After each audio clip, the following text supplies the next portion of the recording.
Hi everyone, Les Range here and welcome back to another Ragnarok Origin Classic video. Today I am excited to share with you the latest update to my utility biochems build. This build has helped me perform consistently in Guild League, in Dimension Drill, PvP, and other competitive content.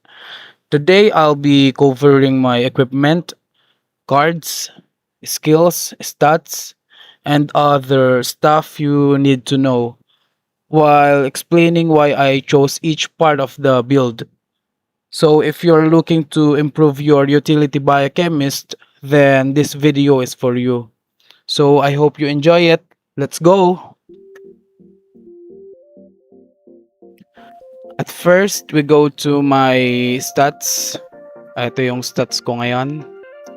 Vit 99, Int 54, Dex 57, and Luck 40. So, bakit ba ako may luck? May luck para dito yan sa crit res. Para at least meron man lang tayong crit res. So, bakit nga ba 54 at 57 lang yung nakalagay ko na sa int at sa dex? Kasi, once na mag-biocannibalize na ako, magiging negative 60% na din yung variable city at fixed city ko. So, hindi ko na kailangan siyang i-maximize para at least makapaglagay ako dito sa luck. So, yan yung update ng aking stats. PDEF ko with biocannibalize is 5934, MDEF 2036. Yan yung ating update sa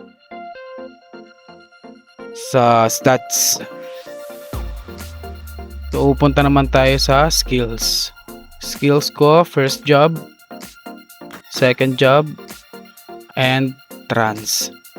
So, sa mga nagtatanong kung bakit acid terror, bakit hindi acid demo?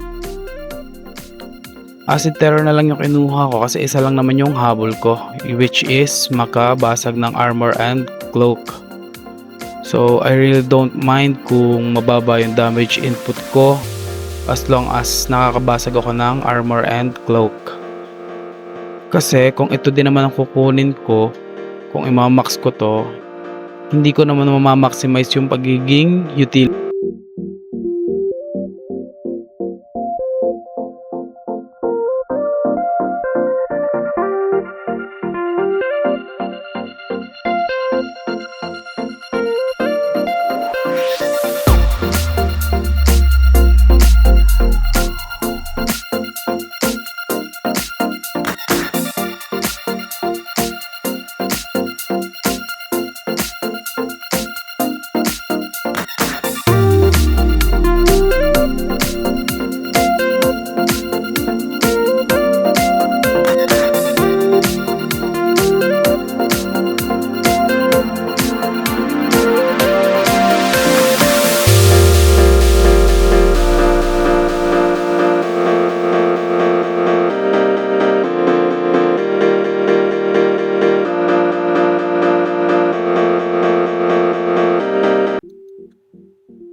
Infuse, Divine Trait, yan yung aking Divine Trait.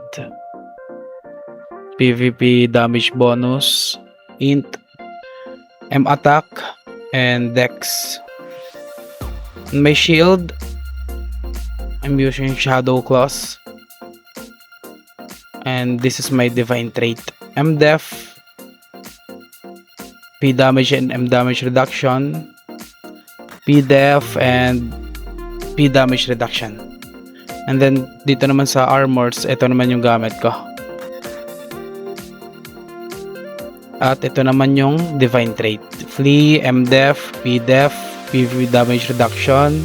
Sa armor, sa cloak, MDef, Vit, crit resistance, PDef, at sa shoes naman, PDef, MDef, at PDef and MDef 1.55%.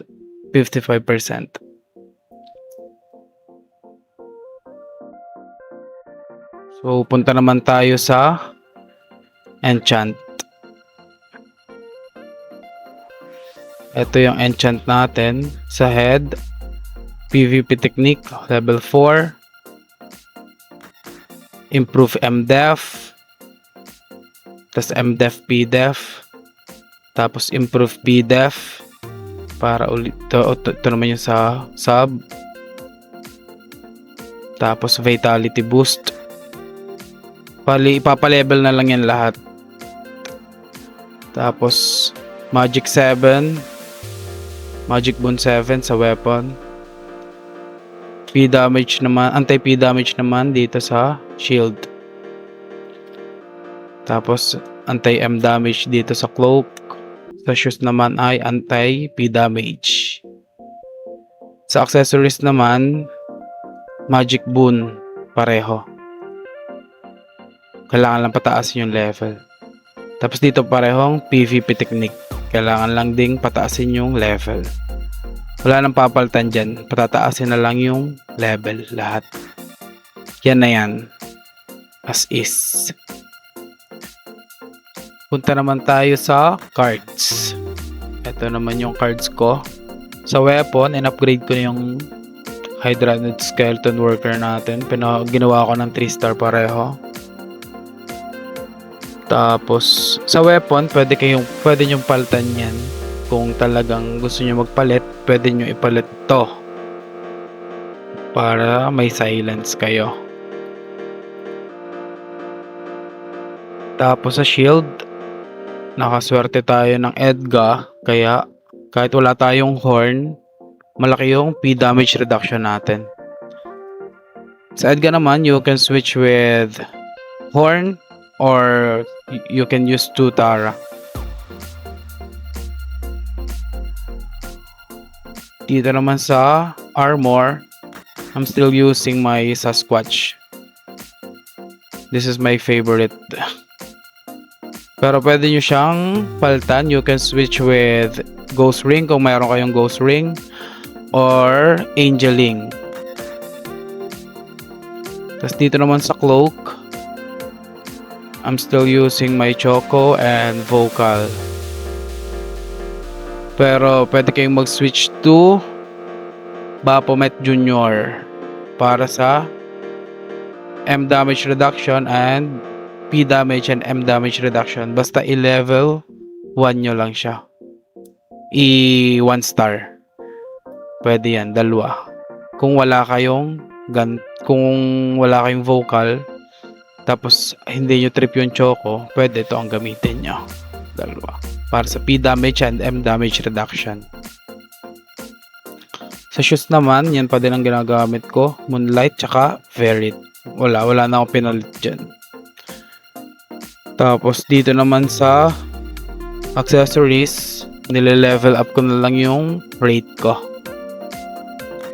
Pwede nyo din yung palitan ng S4. S4. Para sa P damage, M damage reduction.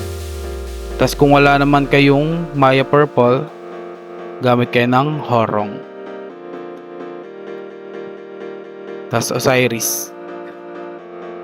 Sa head naman, I'm still using my Orc Hero. To level ko to. Baka next week or next week. Next week. Para makuha ko na to. Then, Maya Purple. Hindi ko na level. Kasi medyo mahirap kunin siya.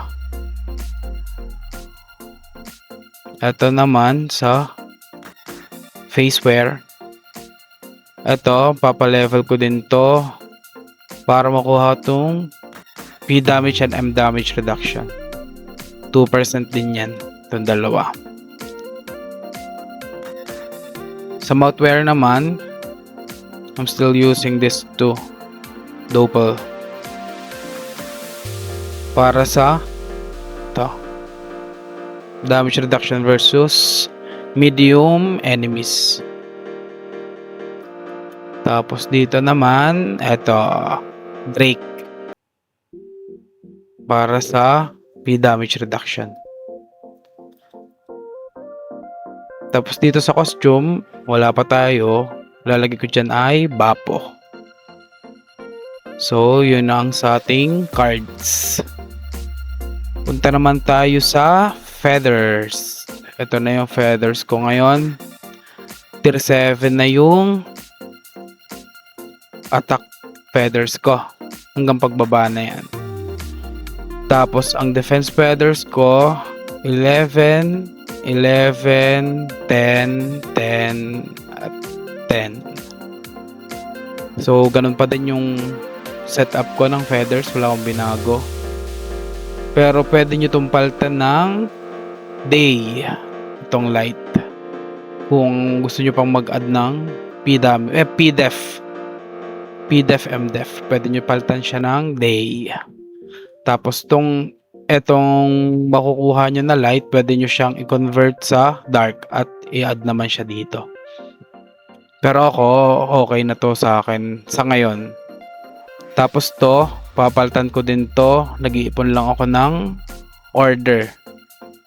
Yan, order. Papalitan ko yan ng order para sa makuha ko naman tong P damage at M damage reduction. So, yan yung feathers ko. Wala naman na bagong, wala masyadong update kasi mahirap talaga kumuha ng feathers. Sa medals naman, ganun pa din, 60 yung Medal of Charm and Medal of Tempest, 44 Medal of Wisdom to have this M damage kasi M attack talaga tayo, diba, sa utility. Tapos hinati ko na lang to sa dalawa. Tapos lagay konti dito para lang ma-maximize ko yung medals ko. Punta naman tayo sa guild skills. Ito yung guild skill ko. Naka-max out yung character defense at character HP. Tapos yung dalawa, tig 60 lang. Tapos dito naman sa Imperium ay naka-PDAF tayo, plus 54. So malaking bagay yung mataas level ng guild nyo.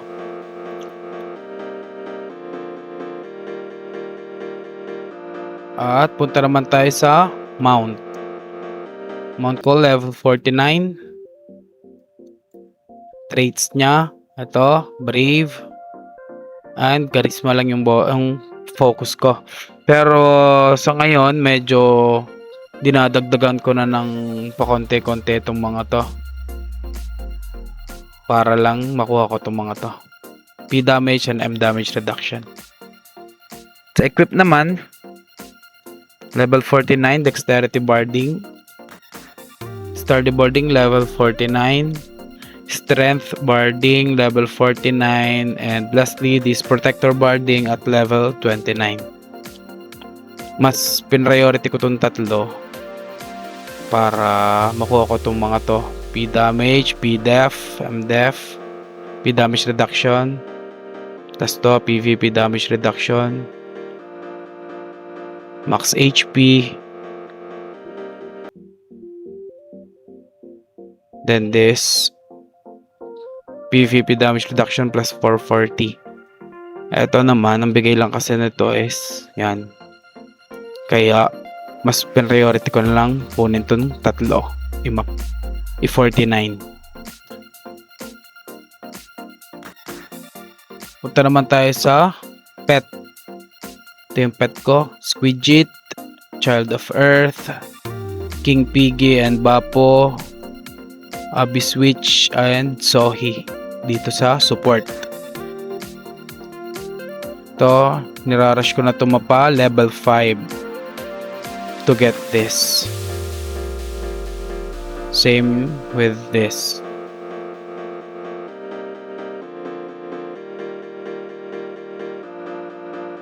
So ito yung full buff natin. PDEF 9633, MDEF 3279. Tapos 152 P damage reduction, M damage reduction 85,